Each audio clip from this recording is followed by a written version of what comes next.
Hi and welcome to the 12th Man. Today we'll be doing a tactical analysis of Tottenham versus Liverpool.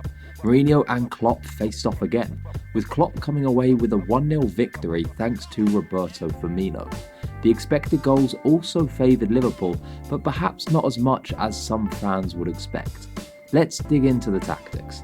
Having named 5 defenders in the starting lineup, it appeared Mourinho may line up Tottenham with 5 at the back, a system that served Man United favourably against Liverpool earlier in the season. However, on the pitch, Aurier, traditionally a fullback, pushed higher into the midfield to form a 4-4-2 shape, often switching to a 4-4-1-1 as Lucas Moura looked to initiate the press while Dele Alli sat behind.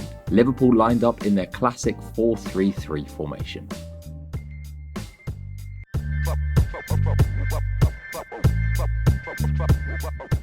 In possession, Tottenham shifted the ball between the 2 centre-halves and Harry Winks, looking for space to open further up the pitch. Once a gap formed, they would play quickly with long balls over the top. Mourinho frequently used Alderweireld's strong passing abilities in an attempt to bypass the Liverpool midfield entirely. While this tactic created a couple of chances early in the game, such as here with Dele Alli, Tottenham lacked Harry Kane's excellent hold-up play and struggled in their aerial battles against Virgil van Dijk and Joe Gomez. Liverpool, aware that Tottenham would look to play over their press with direct passes, played a less active press than normal. In this game, they pressed high only in specific moments, allowing Tottenham more time on the ball than they do other opponents.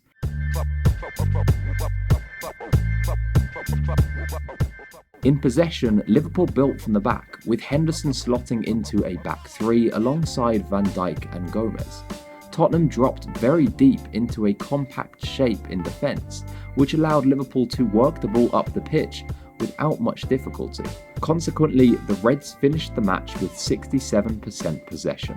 Generally speaking, Liverpool attempt to break down their opposition in a similar manner every single match.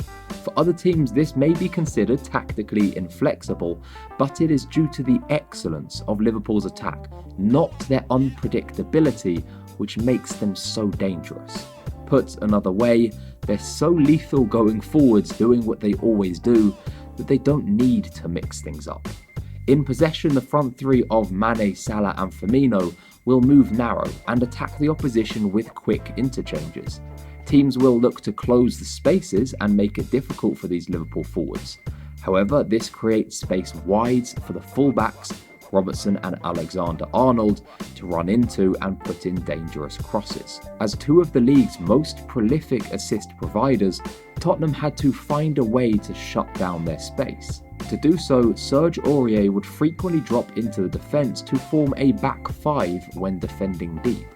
Having an extra man in defence allowed Tottenham to cover greater width on the pitch, closing down the space for the Liverpool fullbacks. This tactic also allowed the Tottenham centre-halves in the back 5 to be more aggressive, stepping in and attempting to win the ball when a pass was fired into Mane or Salah. The Liverpool forwards, however, were tactically aware and countered this extra pressure by stepping a few yards away from the Tottenham centre-halves, leaving them unsure whether to follow the forwards or hold their line. Tottenham also attempted to cut off Mane's supply line. While Spurs were defending higher up the pitch, Aurier would consistently remain close to Wijnaldum or Robertson, depending who was further forward. With Wijnaldum and Robertson playing so close to Mane, as we can see here from the average positions of the players during the match, this tactic was often successful in preventing the Senegalese winger from receiving the ball in space. On the right, Son Heung-min was often tasked with marking Alexander-Arnold.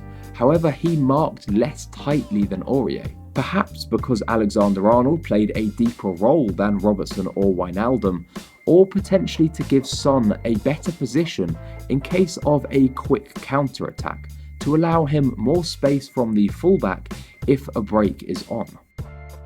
The stats indicate the match was relatively tight, with a difference in expected goals of just 0.6, and Tottenham even edging the total number of shots 14-13. However, this was a game in which Liverpool should have scored their second goal earlier on in the match and closed out the result.